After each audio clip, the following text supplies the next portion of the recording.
बिस्मिल्लाहिर्रहमानिर्रहीम अस्सलाम वालेकुम फ्रेंड्स। मेरा नाम मोहसिन और आप देख रहे हैं फॉरेक्स सीखो। आज हम वीकली फोरकास्ट करेंगे और अगेन मैं बताता चलूँ कि फोरकास्ट से ज़्यादा ये चीज़ें आपको सिखाने का मकसद होता है।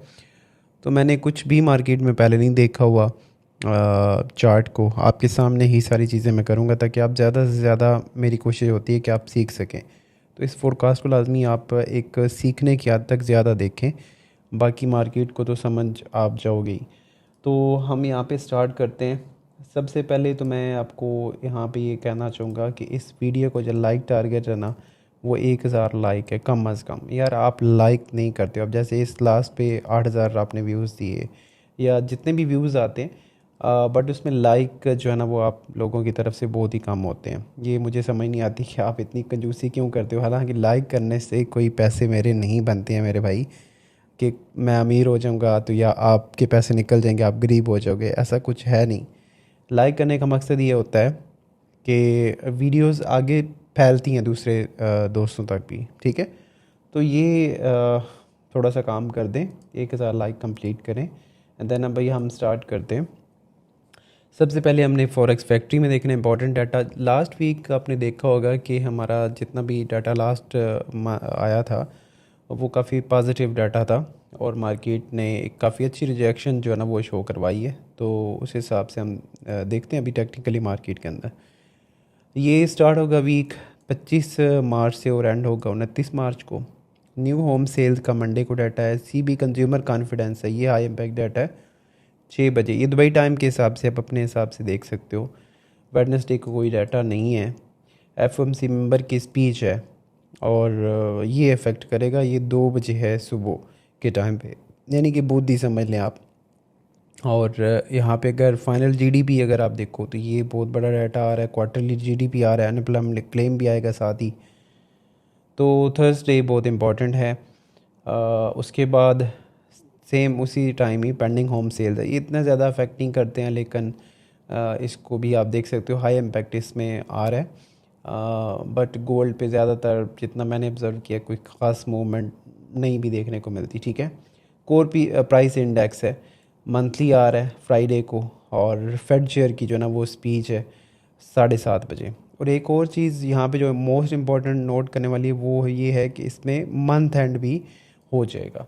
तो ये वाला जो वीक है, ये वाला जो फोरकास्ट है, इसमें हमें मार्केट में ये भी नज़र रखनी है कि मंथली क्लोजिंग भी है, वीकली क्लोजिंग भी है, और बाकी जो चीज़ें आएंगी वो भी इसमें शामिल हैं।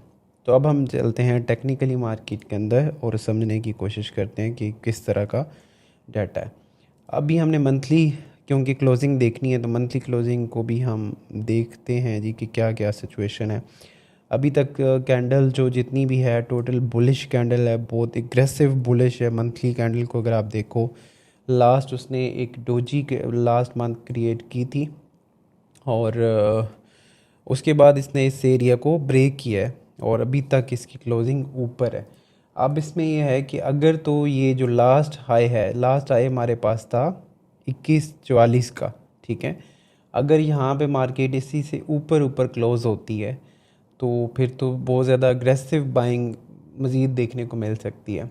लेकिन अगर ये रिवर्स हो जाए टोटल, जो कि चांसेस कम है, यहाँ इससे नीचे नीचे आ जाए, मतलब इस तरह की कि ये कैंडल बना दे या फिर बीरिश कैंडल क्लोज कर दे, जो कि कम चांसेस है, मैं आपको पहले भी बता रहा हूँ। बट मार्केट है और गोल्ड है, गोल्ड में कुछ भी पॉसिबल है। तो इसलिए हम ये कह सकते हैं अगर ये इस तरह की क्लोजिंग दे दे, नीचे क्लोजिंग दे दे मंथली क्लोजिंग, तो बहुत ज़्यादा बीरिश फिर मार्केट अपना डाउन ट्रेंड स्टार्ट कर सकती है, क्योंकि इस तरह की रिजेक्शन फिर आपको देखने को मिलेगी। ये जिस तरह की कैंडल आप देख रहे हो, तो ये पूरे की पूरी कैंडल रिवर्स होगी अगर ये क्लोजिंग नीचे देता है। अगेन वही बात कि इतना ज़्यादा इसके चांस नहीं है, ठीक है। तो खैर, लेकिन अगर ऐसा होता है तो फिर ये काफ़ी सिचुएशन जो है ना वो चेंज हो जाएगी, क्योंकि मंथली क्लोजिंग है, ज़ाहिर बात है। मंथली क्लोजिंग अब यहाँ पे किस तरह से कैंडल निकलनी है वो हमने देखना है। हमें कुछ इस कैंडल से ज़्यादा लेना देना नहीं है। वीकली जो है ना वो हम थोड़ा सा नज़र रखते हैं। वीकली अगर आप देखो तो हम कुछ चीज़ें मार्क कर लेते हैं जिनको हम आगे चल के डेली में और छोटे टाइम फ्रेम के अंदर उसको जज करने की कोशिश करेंगे। अच्छा जी, अब मैंने इसमें मार्क किया है वीकली का हाई एंड लो, और इसकी जो ओपनिंग है ना वो 2152 है, और इसकी जो क्लोजिंग है वो 2164 है। $10 की जस्ट इसने एक कैंडल की है। और अगर आप इस कैंडल को ही गौर से देखो तो ये कैंडल एक काफ़ी बड़ी रिजेक्शन कैंडल है। तो इस हिसाब से अगर मार्केट इस हाई को बरकरार रखती है, ठीक है, तो फिर मार्केट के ज़्यादातर गिरने के चांसेस हैं, और अच्छी खासी जो एरिया है वो आपका नीचे मार्केट डाउन कर सकती है। अब इसमें जो एक रुकावट आएगी, रुकावट अगर आप इसको देखें तो ये जो नीचे इसका एरिया बना हुआ ना, इस सारे को हम एक जोन बनाते हैं ये, और यहाँ पे हमें एक स्पोर्ट जोन भी समझ लें कि मिल रहा है। अब इस लाइन को मैं ख़त्म कर देता हूँ। ये मैंने क्या किया है कि जो क्लोजिंग है इसकी और जो इसका लो था, इसको मैंने पूरा का पूरा एक ज़ोन बनाया है, और ये बनता है 45 से लेकर 52 तक, आलमोस्ट $8-9 का ये एक ज़ोन है। तो सबसे पहले तो बात यह है कि यहाँ से अगर मार्केट नहीं गिरती और यहाँ पे सपोर्ट लेती है तो यहाँ से दोबारा से अपने हाई को टेस्ट कर सकती है इसको, ठीक है। ये आपने जहन में रखनी है कि इस टाइम का सबसे जो इम्पोर्टेंट एरिया है ना वो ये वाला एरिया है।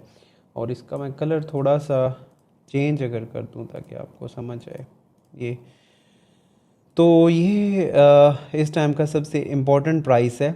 अगर मार्केट ने इससे होल्ड किया तो फिर जो है ना वो यहीं से बाइंग हो सकती है, लेकिन अगर इससे नीचे गिरती है तो फिर कहाँ तक आ सकती है, उसके लिए हम मुख्तलिफ़ चीज़ें देख लेते हैं। सबसे पहले हम क्या करते हैं जी कि हम एक ड्रा करते हैं यहाँ पे फेब लेवल्स। तो इसको अब क्योंकि नया हाई एक लग गया हुआ है तो अब हमने इस हाई लो से लेके मार्केट के इस हाई को मार्क करना है। और अगर आप यहाँ पे नोट करोगे तो हमारे पास जो बेस्ट एरिया आ रहा है, जो सबसे ज़्यादा इम्पोर्टेंट एरिया होता है, वो मैंने आपको ये भी पहले भी बताया कि 0.5 से लेकर 0.61, ये दोनों जो लेवल्स होते हैं ये मोस्ट इम्पॉर्टेंट होते हैं। चाहे आप छोटे टाइम फ्रेम में कर रहे हो या बड़े टाइम फ्रेम में कर रहे हो, आपको ये लेवल्स हमेशा हमेशा देखने को मिलते हैं। तो इनको मैं पूरा मार्क कर लेता हूँ, ठीक है। भी ये बहुत बड़ा जोन बन गया 2000, बल्कि इसको हम पूरा जोन नहीं बनाते, इसको हम लाइन जो है ना वो लगा लेते हैं एक इसके ऊपर, जो हमारा एक एरिया था, और दूसरा हमारा जो है ना वो आ जाए 2075 के ऊपर। तो अब हम इसको डिलीट कर देते हैं। अच्छा, 2031 भी एक है 0.38, लेकिन जिस तरह से मार्केट रिजेक्शन आई है तो ये इसकी जो रिट्रेसमेंट है वो 50% या 61% की बनती है। तो ये जो नीचे वाला ये 61% है, और ये जो ऊपर वाला ये हमारे पास 50% की रिट्रेसमेंट है। तो वीकली के चार्ट के हिसाब से देखा जाए, सिंपल बिल्कुल मैंने आपके सामने एक चीज़ बनाई है, आपको सारा समझाने के बाद 3-4 चीज़ों को मिला के हमने कुछ लेवल्स निकाले। तो अब ये है कि अगर इस एरिया से मार्केट गिरती है, इस एरिया पे आपने नज़र रखनी है, अगर तो इस पे होल्ड करे तो बाय कर सकते हैं, ठीक है। और अगर इससे गिरती है तो देन आप इसके रीटेस्ट पे सेलिंग कर सकते हैं, और हमारा टारगेट अगला 2103, और उसके बाद फिर ये 2075 का टारगेट हो सकता है, ठीक है।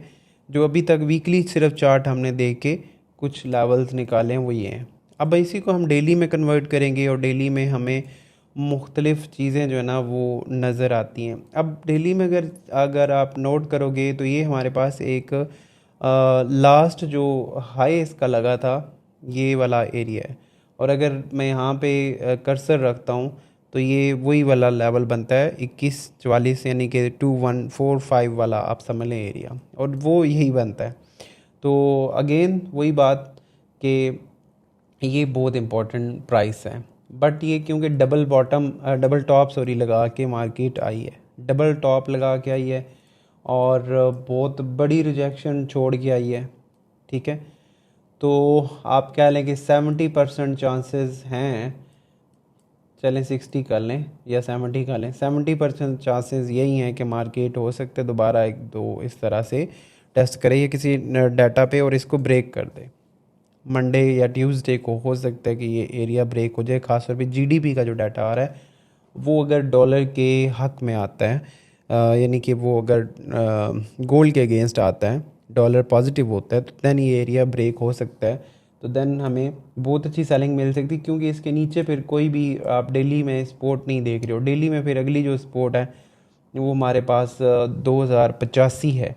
अब इसका एक और हाँ लेवल जो है ना वो हमें निकल के आया है 2085, और ये 2075 था।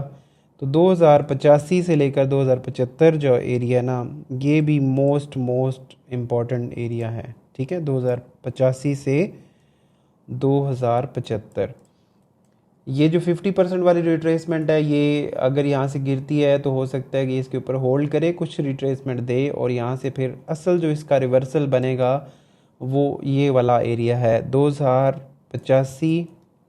अगर मार्केट ने फिर अपना हाई नया लगाना है तो उसके बाद 2075। लेकिन अगर ये एरिया ब्रेक हो जाता है किसी वजह से और मार्केट इस एरिया को भी ब्रेक कर देती है, तो फिर काफ़ी ज़्यादा जो है ना वो बीरिश मज़ीद होने के चांसेस हैं, और फिर वो अगले लेवल टेस्ट कर सकती है। लेकिन अगले वीक में हमारे पास जो एक्सपेक्टेड एरियाज़ हैं वो यही हैं। ठीक हो गया। अब H4 में हम देख लेते हैं। H4 में हमें बड़ी वाज़ह जो ना शक्ल देखने को मिल गई है। ये 50% वाला मैं इसको ख़त्म ही कर देता हूँ, क्योंकि इतना ज़्यादा इम्पोर्टेंट लेवल मुझे नहीं लग रहा। हाँ, इसको ख़त्म कर देते हैं।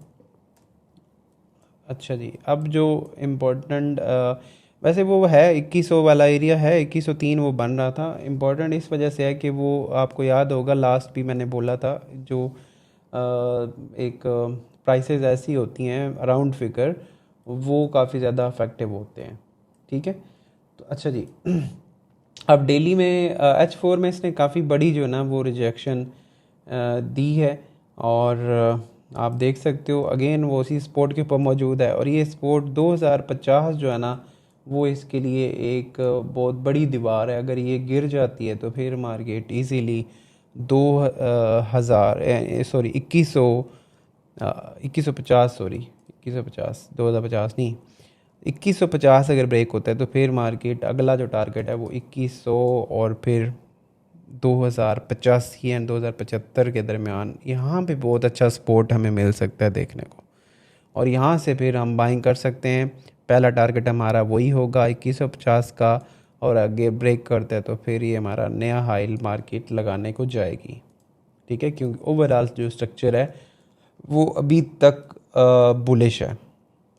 ओवरऑल स्ट्रक्चर बुलिश है, और जब तक मार्केट इस एरिया को ब्रेक नहीं करती स्ट्रक्चर बुलिश है, और अगर ये इस लो को ब्रेक कर देती है तो देन फिर बीरिश स्ट्रक्चर H4 में कन्वर्ट हो जाएगा।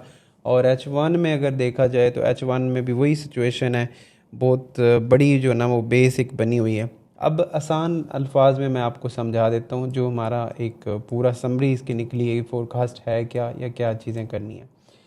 देखिए, सेल हमारा बनता है अगर तो मार्केट ऊपर जाती है यहाँ से इस जोन से हम अगेन सेल कर सकते हैं। पहला टारगेट ये, और ब्रेक होता है तो फिर ये वाला एरिया बनता है। ये हमारा एक सेल जोन है ये वाला। दूसरा सेल जोन है, अगर ये ब्रेक हो जाए तो देन इसके रीटेस्ट पे सेल करिएगा। ब्रेक होते सेल थोड़ा बहुत अगर आप करना चाहते हैं तो वो कर सकते हैं, थोड़े मतलब पिप्स के लिए। अदरवाइज़ ये इसके नीचे क्योंकि लिक्विडिटी बहुत ज़्यादा है, तो ये एक दफ़ा ब्रेक हो गए तो दोबारा ब्रेक इन भी हो सकता है। अगर ये ब्रेक इन होता है तो फिर यहीं से बुलिश जा सकता है। लेकिन अगर ये ब्रेक हो जाए, रीटेस्ट कर दे, तो इस पर फिर यहीं से सेलिंग आ सकती है, और अगला टारगेट हमारा ये हो सकता है। ठीक है, अच्छा जी, ये दो सेल जोन है। एक सेल जोन ये अगर मार्केट आपको कहीं पे यहाँ पे मिले तो, और दूसरा हमारे पास ये है कि अगर ये ब्रेक कर जाए, रीटेस्ट करे, तो सेल जोन यहाँ पे। लेकिन अगर ये ब्रेक करके दोबारा ब्रेक इन हो जाए और इसके ऊपर होल्ड करे तो भी यहाँ से बाइंग है, ये बाइंग एरिया भी है। अब ये इसका ब्रेक होने का किस तरह की कौन सी कैंडल से ब्रेक करता है, डिफरेंट चीज़ें फिर इसमें इन्वॉल्व हैं, वो चीज़ें देखनी पड़ेंगी। अगर ये इसके ऊपर होल्ड करता है तो यहाँ से बाइंग है, ये बाइंग जोन भी है, और अगर नीचे आता है तो यहाँ से बेस्ट बाइंग है।